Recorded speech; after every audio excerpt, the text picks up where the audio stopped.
C'est à la statue de Sir Georges-Étienne Cartier que les Amis de la Montagne nous avaient donné rendez-vous cette fois-ci pour une longue randonnée qui allait durer toute la journée, pour faire tout le tour du Mont-Royal et ainsi visiter les 3 sommets. On voit bien sur cette maquette sculptée dans une carotte géante les 3 fameux sommets. Donc, on part d'ici pour se rendre au premier sommet qui est ici.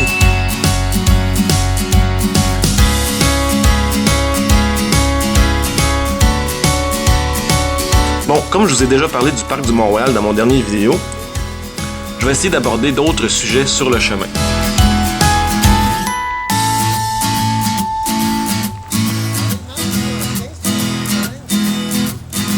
Notre guide Éric nous a d'ailleurs parlé de roches.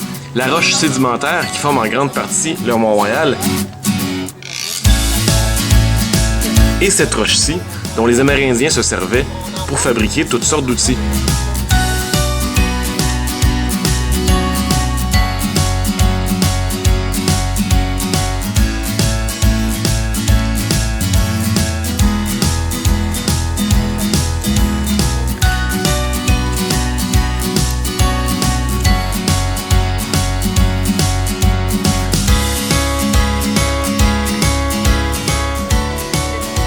On fait un petit arrêt au belvédère Camillien-Houde. Là, on peut voir le stade olympique. L'amas d'arbres qu'on voit en bas, c'est le parc La Fontaine. Et on est même surpris par un urubu à tête rouge.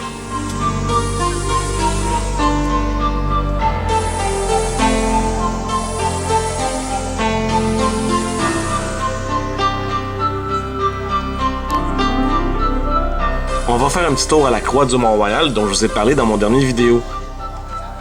À noter que c'est seulement depuis 2009 qu'on peut aller se promener en dessous de la croix.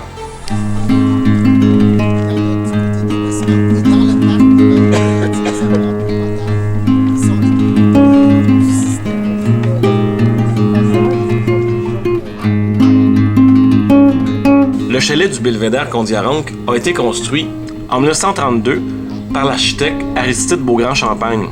Et il faisait partie des grands projets qui visaient à donner des jobs pendant la crise économique du début des années 30. On s'arrête maintenant au lac des Castors, qui porte son nom du fait qu'on a découvert beaucoup d'anciens barrages de castors lorsqu'on a fait les travaux d'aménagement en 1938. Maintenant, il n'y a plus de castors, mais il y a tout plein de poissons, et si on est chanceux, on peut même voir des tortues. On prend la pause dîner au pavillon du lac, dont je vais sûrement vous parler plus longuement dans mon prochain vidéo. On quitte maintenant le parc du Mont-Royal et on se dirige vers Westmount et vers le 2e sommet de la montagne. C'est quand même assez drôle de voir une grosse gang de touristes se promener dans les rues de Westmount.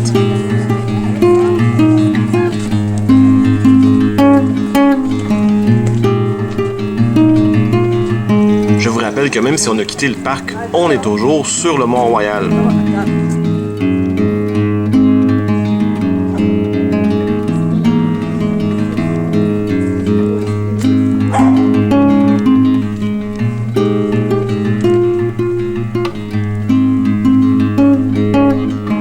On arrive maintenant au 2e sommet, en plein Westmount, qui offre une très belle vue sur le sud-ouest de l'île de Montréal.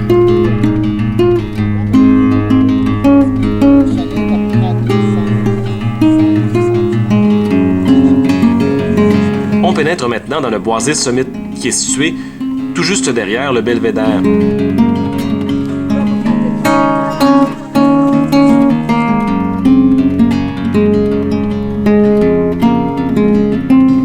On sort du boisé et on aboutit directement derrière l'oratoire Saint-Joseph. C'est vraiment la première fois que je voyais l'oratoire de cet angle-là.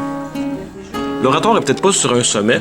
Par contre, si on pouvait monter dans son dôme, ce qui va sûrement être possible dans quelques années, on serait situé sur le plus haut point de tout Montréal.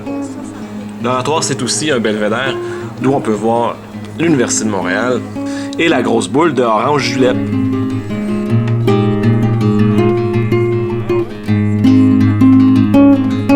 Donc on longe maintenant le cimetière Notre-Dame-des-Neiges et on se dirige tranquillement vers le 3e sommet, le sommet Outremont.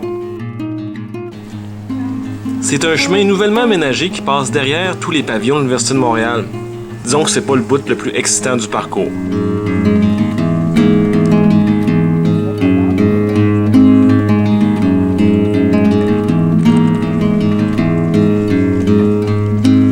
Par contre, à l'approche du 3e sommet, ça devient vite plus intéressant.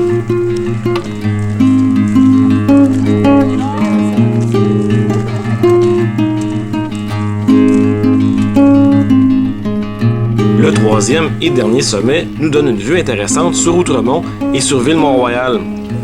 Pour une fois que c'est nous autres qui regardent ces gens-là de haut.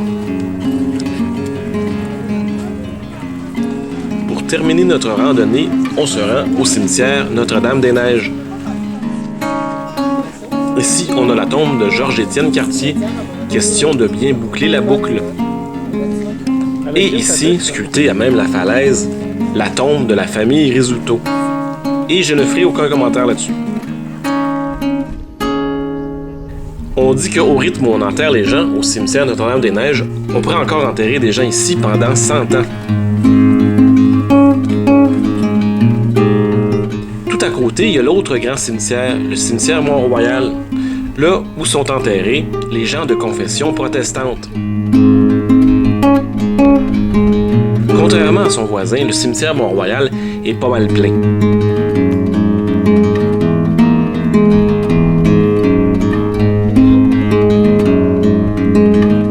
Et la visite des cimetières se termine par celle d'un des 2 cimetières juifs.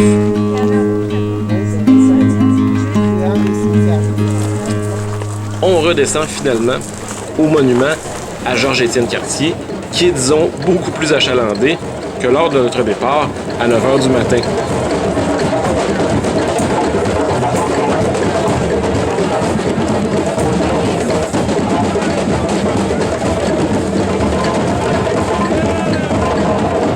Venez rejoindre ma page Facebook Montréal dans ta pipe